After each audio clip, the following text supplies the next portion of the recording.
ఈ లోకంలో మనం బ్రతుకున్నంత కాలము దేవుడు కష్టపడి ఫలించి అభివృద్ధి పొంది విస్తరించమన్నాడు.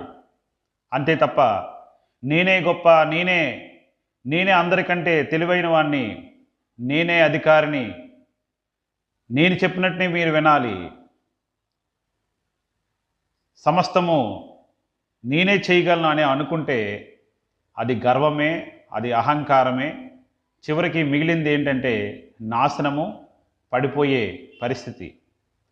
గర్విష్ఠులు తొట్రులు పడిపోయినప్పుడు ఎవరు వాళ్ళని పట్టించుకోరంట. అది కూడా వాక్యం సెలవిస్తుంది. నీ మనసులో, నా మనసులో ఎప్పుడైతే గర్వం, అహంకారం వచ్చిందో అది కొద్ది రోజుల్లో మనం పడిపోతామని ఒక సంకేతాన్ని కూడా ఇస్తుంటుంది. మనిషిగా గౌరవిద్దాం, కష్టపడి పని చేసుకుందాం, తోటి వాళ్ళని కూడా గౌరవిద్దాం.